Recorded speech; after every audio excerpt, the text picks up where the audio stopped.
Olá, concurseiro! Espero que você esteja muito bem. Para melhor compreensão do conteúdo, iremos dividir o tema em 3 blocos. No bloco 1, nós vamos conversar sobre o FGTS, o Fundo de Garantia do Tempo de Serviço, começando pelos depósitos e pelo motivo de esse direito existir. Imagine a seguinte situação: uma pessoa começa a trabalhar com carteira assinada. Todo mês, ela recebe o salário e usa esse dinheiro para pagar aluguel, transporte, alimentação e outras despesas.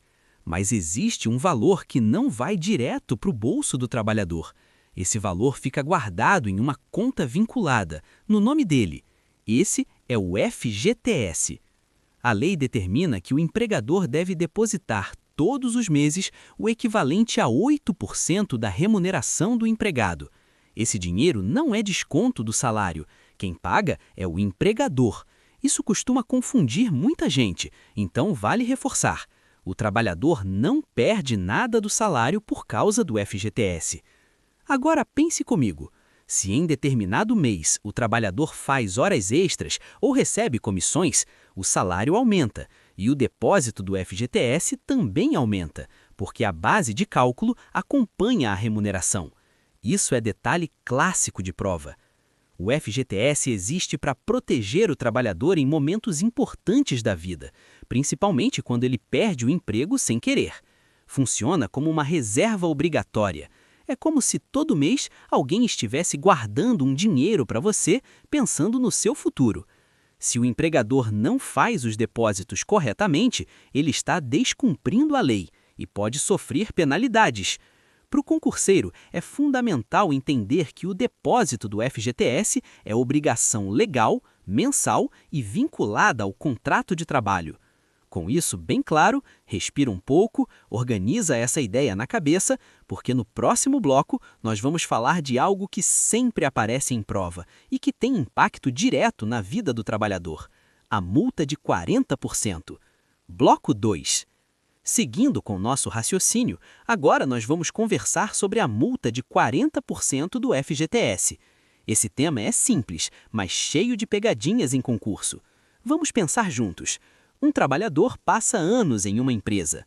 Durante todo esse tempo, o empregador deposita corretamente o FGTS. De repente, sem que o trabalhador tenha feito nada de errado, a empresa decide encerrar o contrato. Isso é a chamada dispensa sem justa causa. Nesse momento, além das verbas rescisórias normais, surge um direito muito importante. O empregador deve pagar uma indenização equivalente a 40% sobre o total de todos os depósitos do FGTS feitos ao longo do contrato. Repara bem nisso, não é sobre o último salário, não é sobre um depósito isolado, é sobre tudo o que foi depositado durante todo o vínculo de emprego. Esse detalhe é campeão de cobrança em prova. Agora me responde mentalmente: essa multa é devida em qualquer tipo de rescisão? Não. Se o trabalhador pede demissão, ele não tem direito a essa indenização. Se a dispensa for por justa causa, também não há multa. A regra é clara: multa de 40% está ligada à dispensa sem justa causa por iniciativa do empregador. No dia a dia, essa multa ajuda o trabalhador a atravessar o período de desemprego, pagar contas e se reorganizar financeiramente. Por isso, ela tem caráter indenizatório e protetivo. Guarda isso com carinho. Dispensa sem justa causa gera multa de 40% sobre o total do FGTS. Entendeu esse ponto? Então vamos avançar, porque no próximo bloco nós vamos fechar o tema falando sobre quando o trabalhador pode sacar esse dinheiro. Chegamos ao último bloco, concurseiro. Agora nós vamos falar das hipóteses de saque do FGTS, conectando tudo o que já vimos até aqui. O primeiro ponto que você precisa saber é que o FGTS não pode ser sacado a qualquer momento.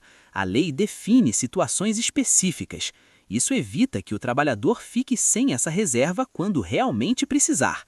A hipótese mais conhecida é a dispensa sem justa causa. Quando isso acontece, o trabalhador pode sacar o saldo do FGTS e ainda recebe a multa de 40%. Esse dinheiro costuma ser essencial enquanto a pessoa procura um novo emprego. Outra situação importante é a aposentadoria. Ao se aposentar, o trabalhador pode sacar integralmente o saldo do FGTS porque aquele ciclo de trabalho formal se encerra. Pense agora em um exemplo bem comum. Uma pessoa sonha em comprar a casa própria.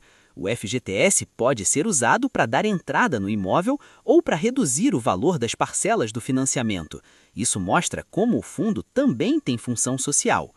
Existem ainda hipóteses relacionadas a doenças graves, tanto do trabalhador quanto dos seus dependentes, além do falecimento do trabalhador, quando os valores podem ser sacados pelos dependentes ou sucessores.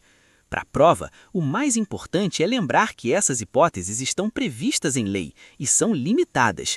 Sempre que a questão trouxer uma situação concreta, você deve se perguntar: isso está entre as hipóteses legais de saque? Se não estiver, o saque não é permitido. Assim, nós fechamos o tema FGTS, passando pelos depósitos, pela multa de 40% e pelas hipóteses de saque, sempre com foco em concurso e na aplicação prática. Aqui terminamos mais um bloco. Até o próximo. Se gostou, inscreva-se, curta o vídeo e ative o sininho.